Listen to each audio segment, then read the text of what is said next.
Hi Gemini, this is Sandygg and I am here doing the astrological tarot reading for the sign of Gemini for the month of July 2020. This month Gemini is all about regrouping. We have many planets in retrograde, and we don't want to move too quickly into any situations, relationships, work decisions, any decisions without making sure that we get all of the information we need to move forward in a measured way that still gets us to our goal of what we want. Right now, Venus has been in Gemini for a couple of months, maybe 2.5 months. So I would assume that most Geminis are going through relationship decisions, whether or not it's a personal relationship, a business relationship, a relationship to projects, a relationship to home, or psychological growth. There's been a lot of internal work that's been needing to be done concerning emotions for Gemini. And then add in all of the eclipses that have been happening. They've been happening on Capricorn Cancer axis, but they still affect us all, because if you have a sun sign in Gemini, you probably have some personal planets in Cancer. There are 5 personal planets: the Sun, the Moon, Venus, Mercury, and Mars. So all of us have been feeling the effects of the eclipses. And eclipses are about endings and beginnings. Jupiter is conjunct Pluto. That's also a good time to go into something new, a new project, a new job, a new relationship.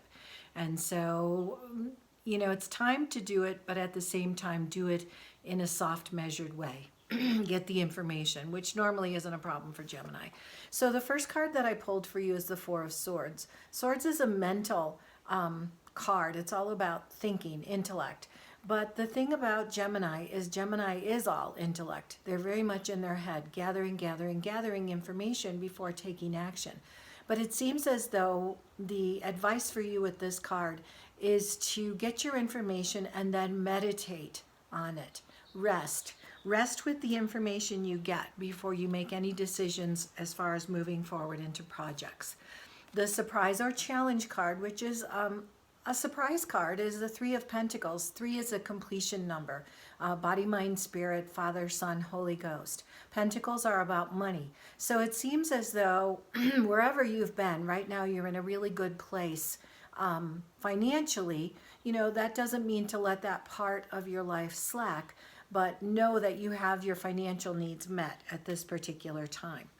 I think right now, Gemini, it's all about emotional growth for you. Rather than using your mind all the time, opening your heart and connecting with it. Here we go, another sword card. So the first card is where you are in the present. The third card is the process.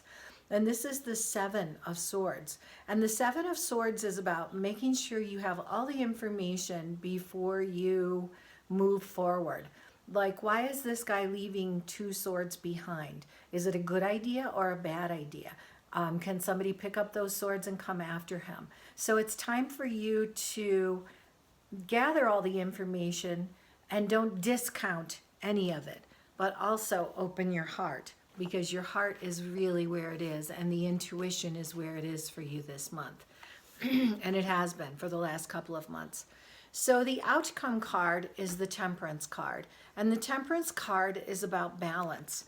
And actually, all of these cards are about balance. So maybe your big message, Gemini, is to balance your mental and your emotional, balance your male and your female, yin and yang, balance your action with your rest. You know, you've got to meditate on the information you have. Still work, but know that you're taken care of. Even though you're working, you're a good workman. Be sure you have all the information before you move into action. And Temperance is a guarantee that her cups are never empty. She's always pouring from one to the other.